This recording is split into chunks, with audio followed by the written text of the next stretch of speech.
quiero mencionarte 5 argumentos a favor de la existencia de Dios que te van a dejar pensando muchísimo. En primer lugar, quiero nombrarte la causa del origen de la materia. Y esto tiene que ver con cualquier materia del universo que vos puedas pensar. Si vos lo llevas a la forma más diminuta, si la seccionás y llegás a un átomo, vos tenés que explicar el origen de su existencia por dentro de sí mismo o por fuera de sí mismo. Si la materia es creada desde dentro de sí misma, entonces no hay ninguna creación, porque solamente es una transformación de la materia.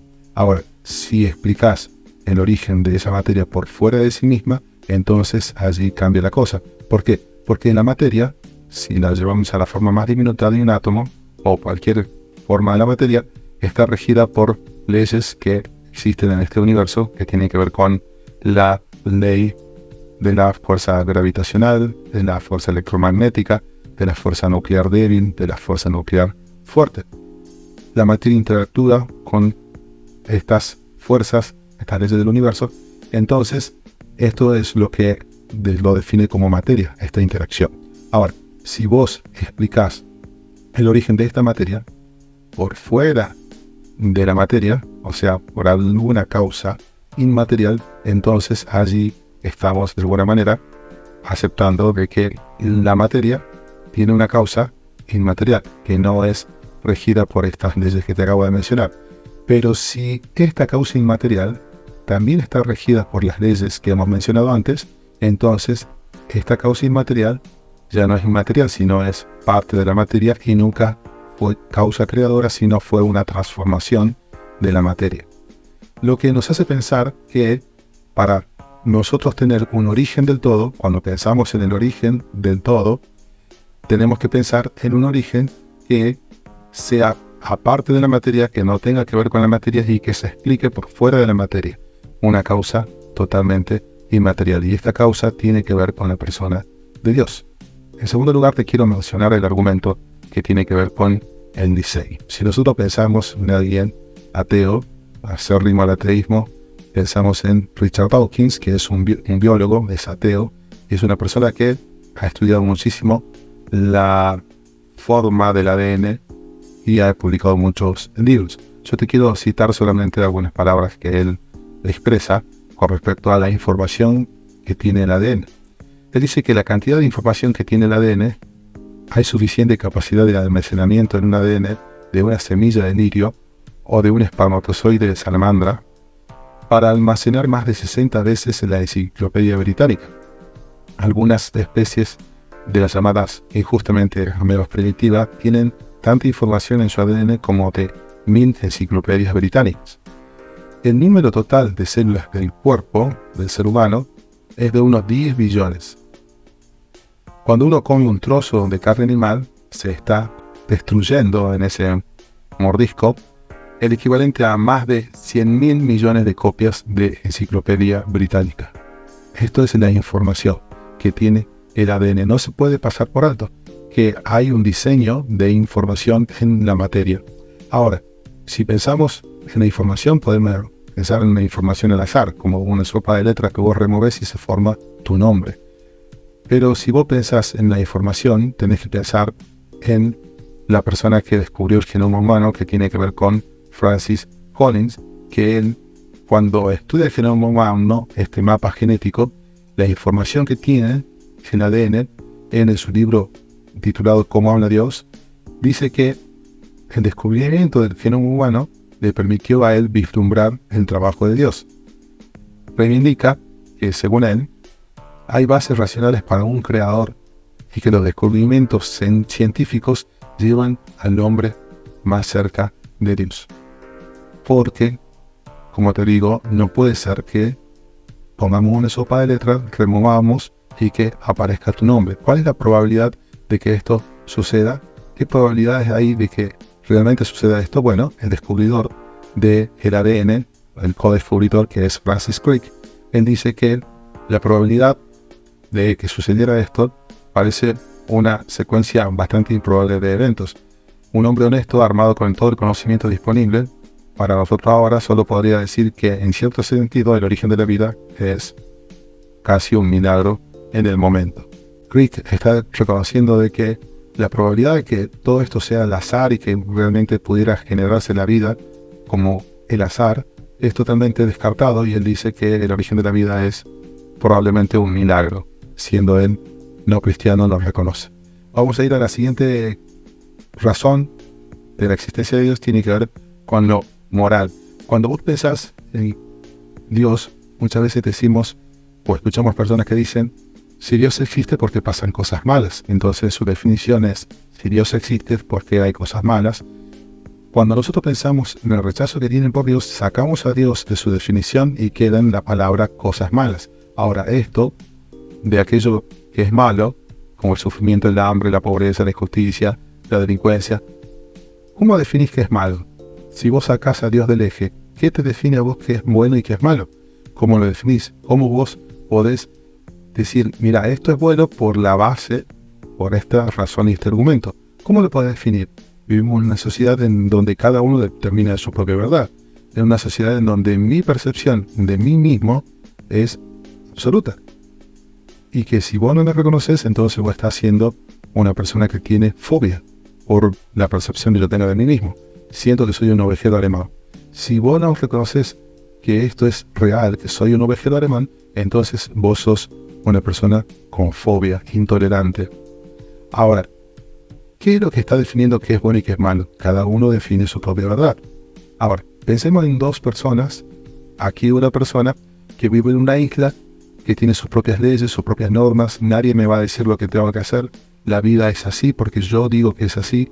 Pensemos en otra persona viviendo en otra isla con la misma propuesta de su propia moralidad, diciendo de que él define su propia moralidad, su propia forma de vivir y su propia manera de pensar que es bien y que es malo.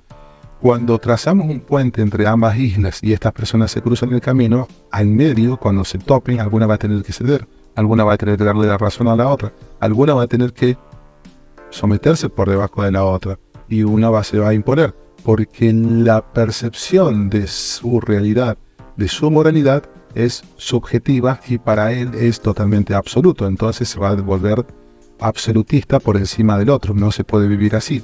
¿Por qué delincuencia? Porque la persona delincuente dice: no, lo que yo estoy haciendo está bien.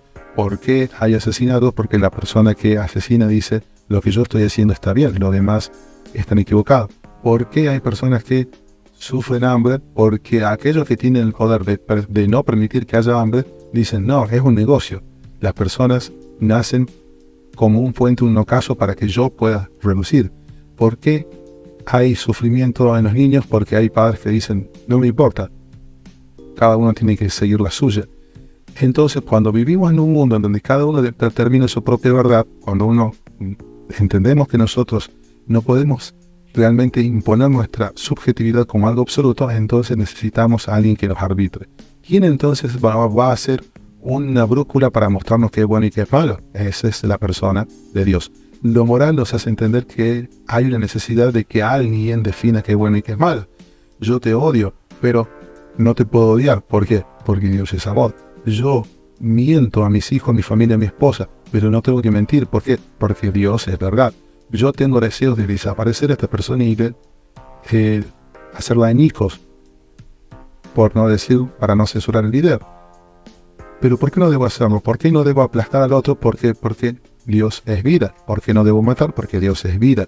Entonces Dios termina siendo una brújula, termina siendo la norma que nos define qué es bueno y qué es malo. Lo vamos a odiar porque eres amor, no vamos a mentir porque eres verdad, no vamos a matar porque eres vida. El siguiente argumento que te quiero mostrar tiene que ver con el significado, con lo existencial. Y nosotros tenemos a un personaje llamado Nietzsche, que él habla acerca del hombre loco que entra en el pueblo y empieza a dar un requiem y dice que Dios ha muerto, que las iglesias son sepulcros de Dios. Pero cuando él da esta noticia de que Dios ha muerto, dice: nosotros somos sus asesinos.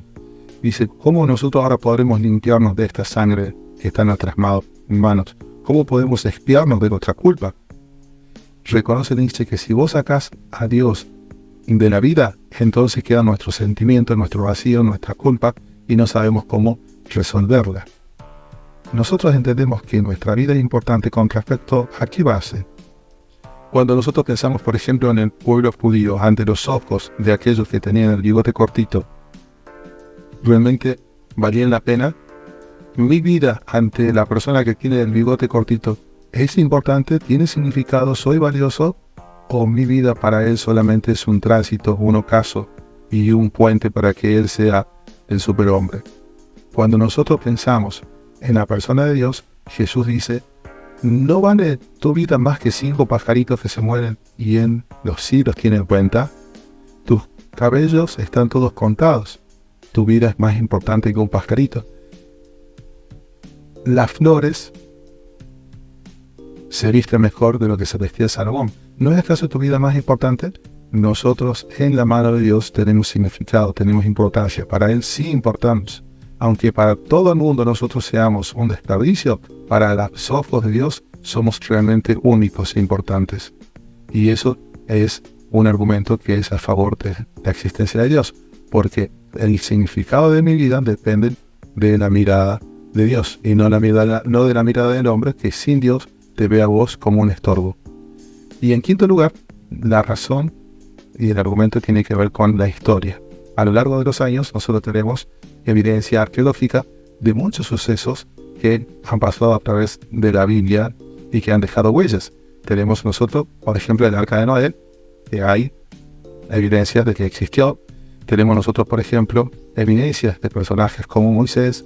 Tenemos evidencias del lugar por donde pasaron los israelitas cruzando el mar, que si vos sacaras todo el agua hay un puente por debajo, un puente de tierra por donde pasaron el pueblo de Israel, que antes no se sabía eso y se descubrió hace poco. Tenemos evidencia de muchos sucesos que ocurrieron en el Antiguo Testamento que están realmente plasmados en la arqueología. Cuando pensamos en el Nuevo Testamento y la persona de Jesús, hay mucho más evidencias de personas que no son cristianas, de historiadores no cristianos, que hablaron de la existencia de un hombre llamado Jesús. Y cuando pensamos nosotros en los ateos actuales, ya nadie dice que Jesús no existió a través de la historia, que no existe el Jesús histórico. Actualmente todos aceptan de que Jesús sí existió. Pero el punto en cuestión ahora es: Jesús sí existió, pero realmente ahora es Dios, es quien dijo ser, es realmente el Mesías que Él decía ser, resucitó de los muertos, es el camino a la verdadera vida, es la resurrección de mi vida, es la garantía de que yo voy a pasar la eternidad en el cielo. Bueno, ese es otro asunto para conversar.